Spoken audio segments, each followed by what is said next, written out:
What if the Egyptian frequency you've been looping is the very spell keeping you out of the real current? And the moment you hear this, Thoth will stop letting you pretend you don't know. Listen closely, because the words you're about to hear are not background sound. They are a key, not a key to spectacle, not a key to superstition, a key to clarity. For years, a chorus of numbers and playlists told you that truth hides in hertz. That if you just press play long enough, wisdom will arrive. But deep down, you felt the static. You sensed it, signal without substance. And something inside you whispered, there's more. Here's the fracture line, the place where the old story splits. The current we're speaking about isn't measured in tones. It's carried in meaning. It isn't a soundtrack. It's a standard. Call it an ancient archive of disciplined insight. A living memory of ethics, intellect, courage, mercy, proportion, patience. Encoded not in chance, but in character. That's why every shortcut fails, because the true current is not a trick of the ear.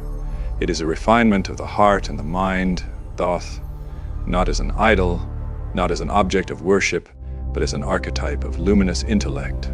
Stands in history as a reminder that written wisdom outlives noise. The message associated with this archetype has always been simple and severe. Truth does not bend for comfort. When you hear it, the excuses end, the diversion ends, the loop ends, and the real journey, the journey of accountable understanding, begins. You were told the gates were locked by gatekeepers. You were told the path is owned by the loudest teacher in the room. But look closer, the gate is a mirror. The password is your sincerity. The test is integrity. Anyone can repeat phrases, few can carry weight. The weight of honest thought, careful speech, and clean intention. That is the current. That is the difference between echo and message, between pageantry and principle. So let's name the distortion, cleanly, calmly, without drama. The confusion wasn't simply about sound, it was about substitution. Depth replaced by DSC core. Study replaced by slogans. Responsibility replaced by spectacle. 1,000 dazzling terms. And yet a silence around the simplest truths. Keep your word. Honor what is right. Refuse the exploitation of others. Choose patience over pride. Prefer reality over image. These are not trendy ideas. They are foundations. Without them, any frequency is theater. With them, even a whisper carries power. If you've ever felt the ache of almost understanding, that sensation of standing at a window with the curtain half drawn, you're not alone. Many arrive at this threshold. Most turn back when the cost appears, the cost of leaving performance behind. But if you stay, if you resolve that clarity matters more than cleverness. Something shifts, language becomes cleaner, decisions become straighter. The need to impress collapses into the need to be true. And with that pivot, the loop begins to loosen. What follows in this transmission is not a spectacle and not a ritual. It is a map, a sober, beautiful map, of principles that outlast fashion and survive empires. We will speak of measure and balance, of cause and consequence, of the cadence by which honorable lives are built. We will honor history without myth-making. We will use symbols without surrendering to them. We will let archetypes point and never replace what is sacred to you. Nothing here will ask you to violate conscience. Nothing here will ask you to trade faith for novelty. We proceed with respect for truth, for reason, and for every listener who believes that knowledge must never mock what is holy. If the old loop was a room filled with mirrors, the current is a single open door. Step through with your mind awake and your intentions clean. From this point on, every claim must hold against the light of honesty. Every word must earn its right to remain. If it cannot stand, it will be released. If it stands, it will guide.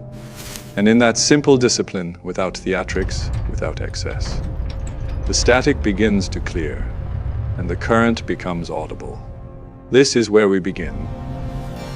You've heard the noise, playlists promising instant awakening, numbers masquerading as knowledge, spectacle dressed as certainty. Let's strip the costume. the Egyptian frequency. The real current is not a tone to consume. It is a standard to carry, not a chorus in the air, a code in the conscience. Think of it as an ancient library of disciplined insight that survived in the form of principles. Clarity, proportion, justice, truthful speech, patient thought. A current of character that outlasts fashion. When you meet that current, you don't merely feel different, you become different. What then is being called frequency? It's the way a life emits meaning, the felt resonance of choices that align with what is right and wise. It's the gravitas of a person who keeps their word when no one is watching. The quiet strength of someone who will not trade truth for applause. The recognizable signature of integrity that needs neither slogans nor spectacle. That resonance travels further than sound. It organizes days. It clarifies decisions. It refuses the cheap win and opts for the clean one. That is the current, invisible to the camera, unmistakable to the heart. And what is it not? It is not a shortcut, not a superstition, not permission to bypass thought. It does not turn symbols into idols or stories into replacements for responsibility. It does not promise power without accountability, nor knowledge without humility. It does not trivialize history or mock what is sacred. The current is sober. It asks for honesty instead of hype, substance instead of theater, respect instead of novelty. Anything that pressures you to suspend conscience is not the current. When we reference Thoth here, we are naming an archetype of luminous intellect, a reminder that writing, measure, and truthful record can redeem entire eras from confusion. And when we speak of a guardian of wisdom, Sophia as a metaphor for discernment, we mean the part of human understanding that refuses noise and demands coherence. No adoration is asked, no boundary is crossed. These are signposts, not substitutes, pointers, not objects. The message is simple. Let intellect be honorable. Let discernment be merciful. Let knowledge serve what is right. Why does this matter now? Because a culture addicted to volume has mistaken loud for true. It multiplies slogans while starving standards. It teaches performance before principle and offers influence without inner weight. The cost is subtle. Timelines that never mature. Goals that never ground. Moments of insight that evaporate on contact with reality. The remedy is not harsher noise. It is a return to measure, to speak carefully, to prefer accuracy over drama, to be faithful in small things until the large things trust you. You may feel a tension rising, a friction between the comfort of the loop and the clarity of the current. That friction is a gift. It's the sound of old narratives unhooking from your attention. It's the end of almost and the beginning of exactly. From here forward, claims must be testable in the light of conscience. Stories must be loyal to truth. Symbols must serve, not rule. The current does not ask you to be perfect. It asks you to be precise. So let us set the frame for everything that follows. No theatrics, no pressure, no drift. Only the architecture of principles that dignify a life. The spine that allows knowledge to stand upright. We will honor history without misusing it, respect symbols without exaggerating them, and hold fast to language that does not injure what is sacred to you. This transmission aims at one thing: clean power. The kind that arrives when thought is straight, speech is careful, and intention is clear. If part one cracked the mirror, part two names the room. You are not chasing a sound. You are inviting a standard. And when a standard enters, confusion leaves. Stay with this. The next part moves from definition to design. The timeless laws that make a person's resonance unmistakable. You don't stabilize a current with louder speakers. You stabilize it with structure. Call it the quiet scaffolding beneath every clear life. A set of perennial laws that dignify thought, sober speech, and straighten action. Not spells. Standards, not theatrics. Truth. When noise collapses, these are the beams still standing, the design that turns insight into endurance. First, mind above matter, not as arrogance, but as responsibility. Reality answers how you think before it answers how much you want. Cluttered thought breeds cluttered outcomes. Disciplined thought becomes an honest compass. Say it softly, intention without integrity is only decoration. The current responds to coherence. Second, reflection. The world as mirror, what you nourish within you, begins appearing around you in tone, timing, and temperament. Harshness multiplies harshness. Patience invites doors to open without force. This is not superstition. It is the plain symmetry of life, as within, so without. When your inner measure is clean, you stop mistaking echoes for answers. Third, resonance. People hear your words, but they believe your pattern. Repetition is how meaning travels. A calm, truthful cadence, kept over days and weeks, becomes its own gravity. That is resonance, not volume, not virality, but the recognizable signature of a person who doesn't change standards when the room changes mood. Fourth, the bridge of opposites, learning to work with nuance instead of warring with it. Many things we frame as enemies are simply extremes of the same line. Courage is fear with a spine. Mercy is strength with a heart, firmness without cruelty, gentleness without surrender. Slide the dial with wisdom. Refuse the laziness of either-or when reality is asking for skill. Fifth, seasons. Everything in creation breathes. There are hours for planting, hours for pruning, hours for harvest, hours for rest. Forcing summer out of winter breaks branches. Wisdom is not only what to do, but when. The patient learned to move with time's pulse, not behind it in regret, not ahead of it in panic. Rhythm is restraint, and restraint protects power. 6. Accountability, cause and consequence. Not fate as a cage, but responsibility as freedom. You are never powerless while you can choose the next honest step. Every clean choice lightens the load. Every careless one adds weight. You'll eventually carry, speak carefully, act fairly, repair promptly, and watch how the path unclutters under your feet. 7th, complementarity, the meeting of qualities that complete what they cannot complete alone. Reason with compassion, firmness with kindness, clarity with humility. Think of it as the union of writer and reader inside one soul. The part that defines and the part that listens. When these cooperate, decisions stop sounding like arguments and start sounding like guidance. Name these 7 clearly: mind, reflection, resonance, opposites, seasons, accountability, complementarity. And you'll notice something immediate. The current grows audible, not as a choir in the air, but as a certainty in the chest. Plans simplify. Speech slows. The appetite for spectacle fades. You stop outsourcing your compass to the loudest personality and begin trusting the quiet arithmetic of conscience. Remember our opening line, the loop versus the current. The loop entertains confusion. The current organizes reality. The loop flatters the ego. The current refines the character. The loop offers slogans. The current offers standard. And standard, once adopted, turns rooms, timelines, and choices into instruments tuned to the same key. Hold this design like a map you don't flaunt, but follow. Let it filter promises, polish intentions, and file the edges off every hasty conclusion. Not as a performance, not as an argument, simply as the way you now walk. From here, we move from pillars to proof, how history, symbol, and careful language transmit wisdom without theatrics.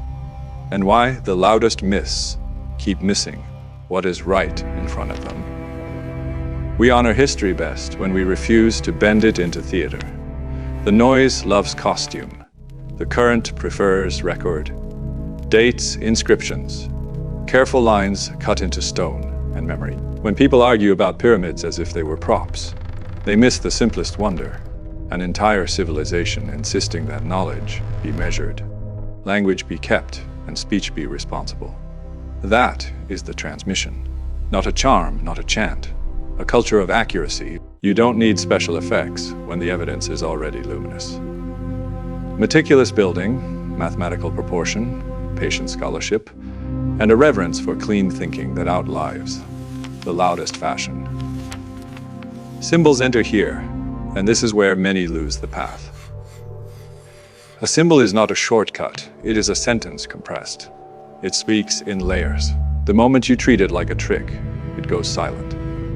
But when you approach with humility and reason, when you let the sign point, instead of demanding it perform, meaning opens in orderly steps.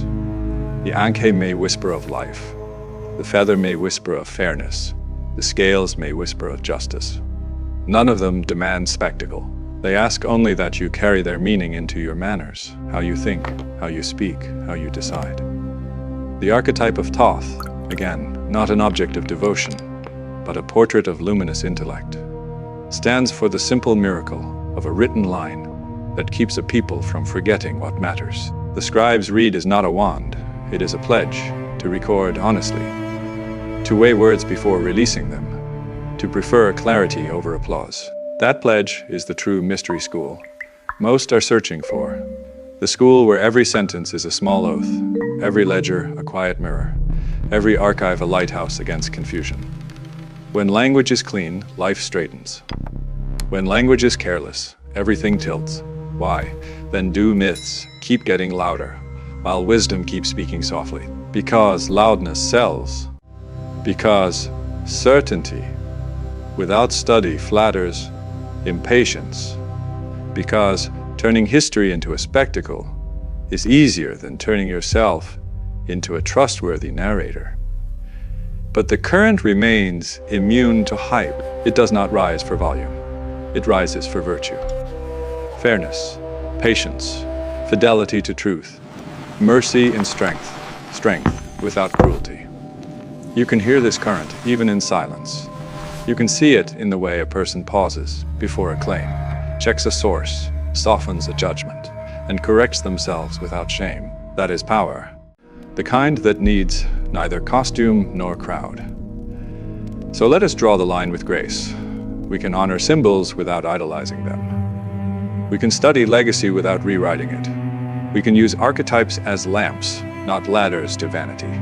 We can let precision guard our imagination, and let imagination serve the good. When someone asks where the frequency lives, point gently to the conduct that sustains it: truthful record, measured speech, responsible action, compassion that does not abandon justice. This is the inheritance no age can counterfeit. A moral geometry, a grammar of integrity, a cadence of balance. If parts 1-3 cracked the loop and sketched the design, this part sets the tone. No hype, no harm, no shortcuts. Only the quiet strength of measured words and upright standards. From here, we move to the ledger within, how clarity calibrates choices, how clean intention alters outcomes, and why the rarest signal in any century is a person who means what they say, and keeps meaning it when no one is looking. There is a ledger inside every promise you make. A quiet accounting no audience can influence. It tallies not just what you do, but how you mean it.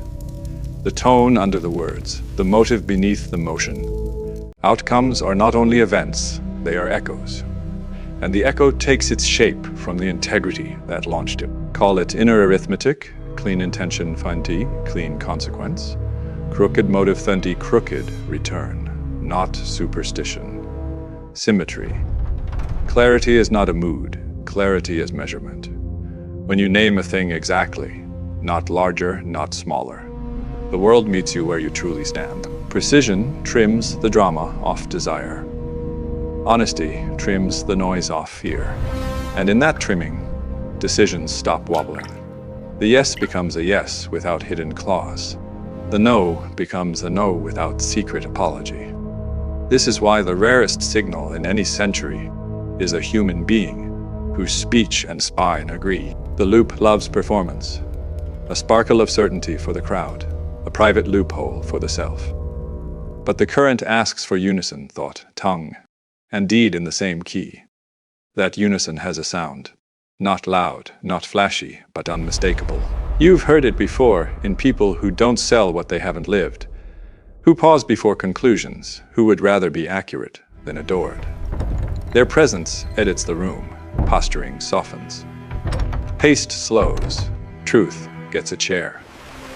Examine the hinge of a turning life, and you'll find it here. Motive. Two identical actions can diverge in consequence, because one was offered to look powerful, and the other to be responsible. One was a performance, the other a pledge. The first leaves a stain even when it works. The second leaves a path, even when it costs. That is the ledger within, scoring the difference between impressing and serving, between winning the moment and honoring the long arc language. Is the chisel. With it, you sculpt reality, either clean edges or dangerous blur. A careless phrase can mortgage a month. A careful phrase can rescue a year. So you weigh words before release, not out of fear, but out of respect for their reach. Speech is never neutral. It either carries weight or borrows it.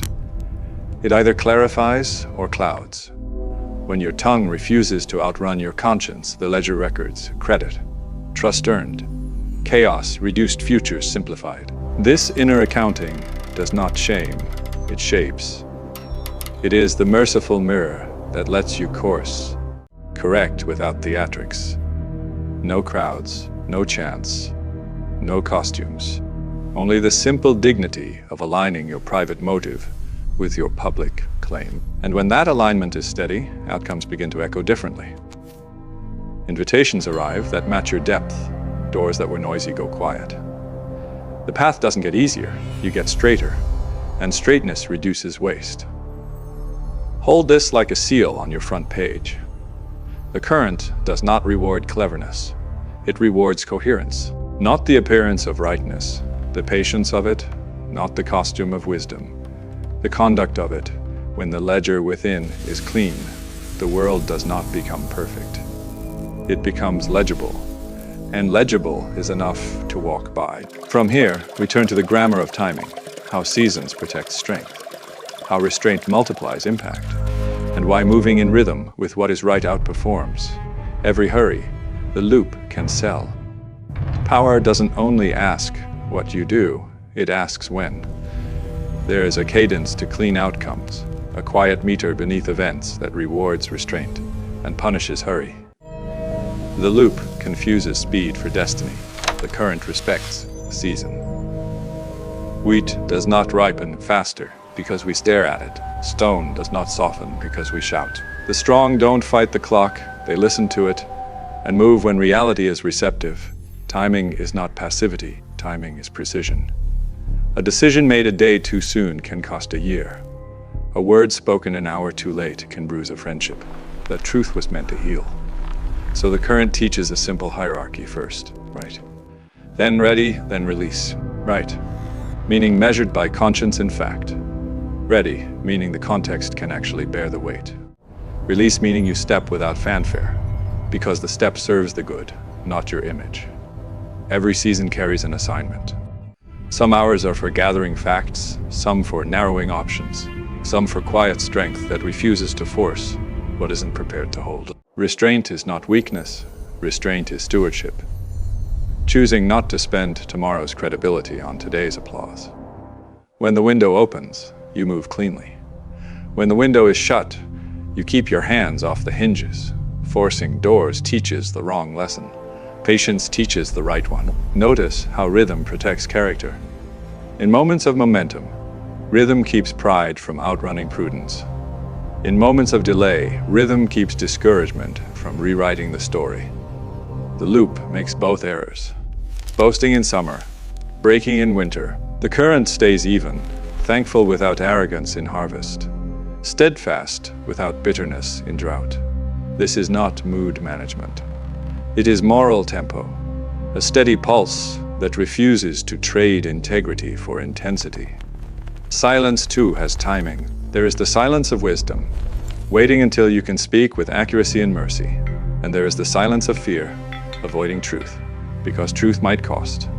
The current knows the difference. It withholds speech to make it truer. not safer. It delays action to make it cleaner, not easier. When you finally speak, it heals. When you finally act, it holds. That is the signature of timing well kept. Understand, rhythm does not erase cause and effect. It aligns you with it. Plant in the right week, and consequence becomes ally. Plant in the wrong soil, and consequence becomes lesson. Either way, reality is not cruel.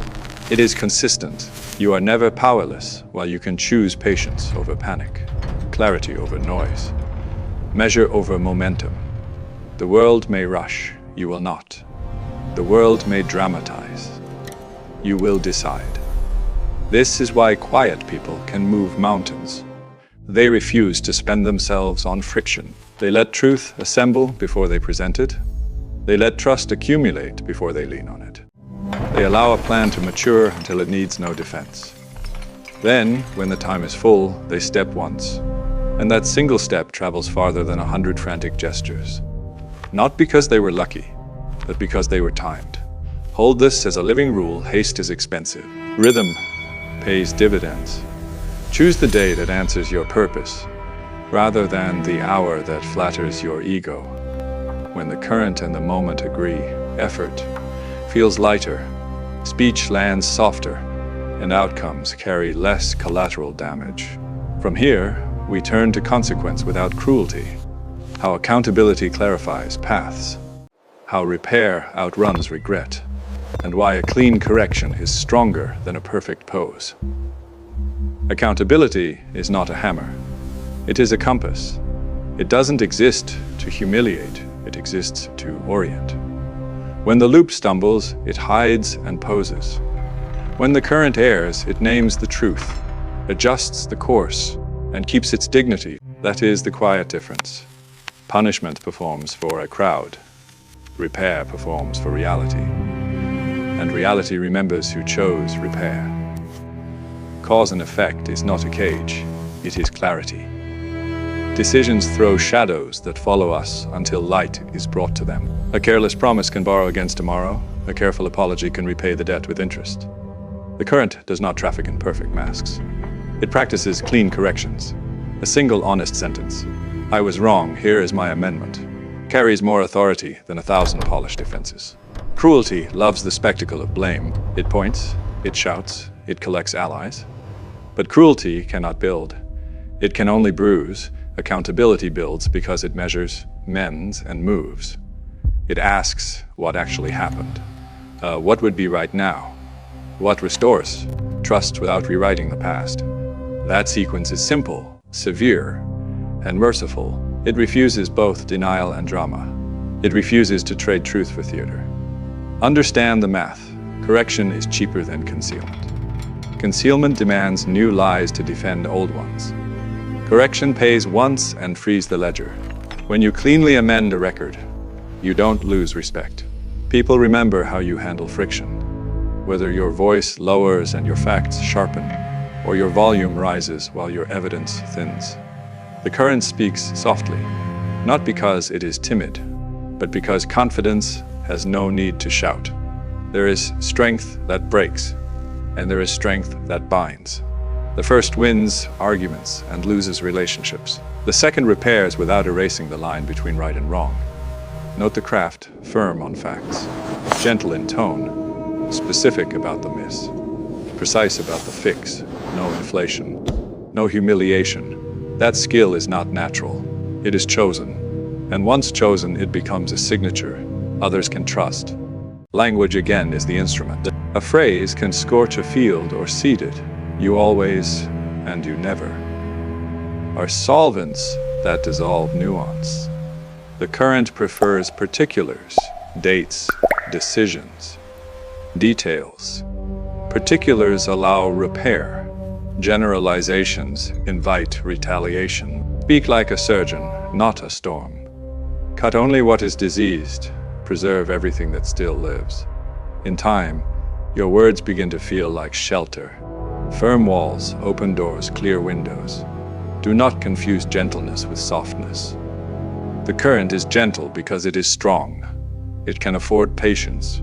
It has nothing to hide. It can afford fairness. It is not auditioning for applause. It can afford silence. It does not need a final word to keep its footing.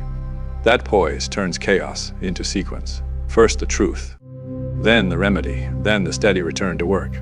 Hold this standard where others can see it, not to perform virtue, but to normalize it. In your presence, let blame lose its thrill and precision gain its honor. Let people learn that a correction here is not a public trial. It is a clean table where facts are set, responsibility is taken, and the path forward is drafted without theatrical sorrow. The result is not perfection, it is trust, and trust is the only passport that spans everywhere. If rhythm guarded your patience, accountability now guards your path. Together they form a gate that noise cannot pass.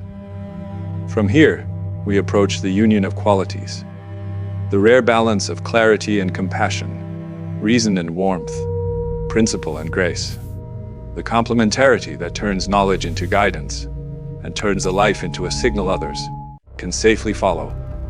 You've felt the difference by now. The loop sells spectacle, the current restores standard. It isn't louder music, it's straighter meaning.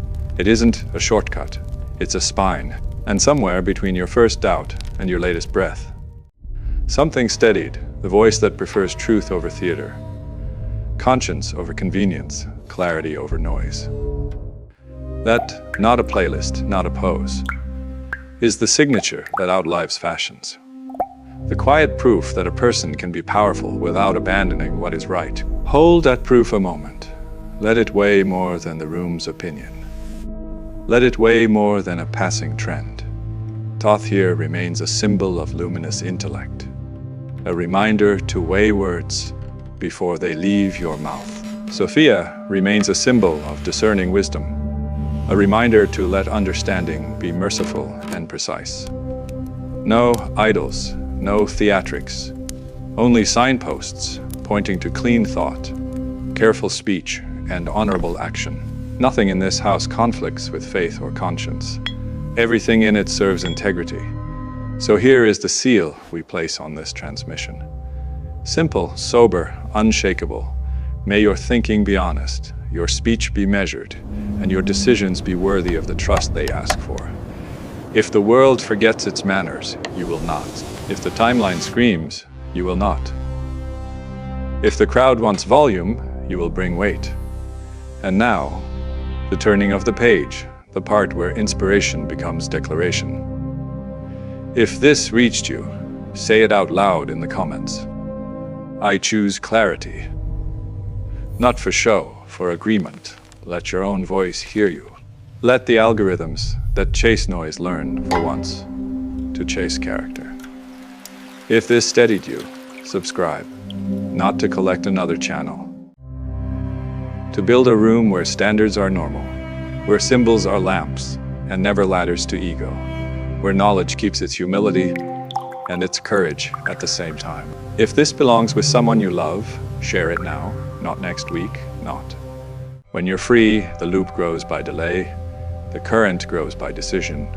Send it to the one friend who's ready to trade pose for principle, volume for value, speed for substance. Finally, carry this line with you like a quiet oath.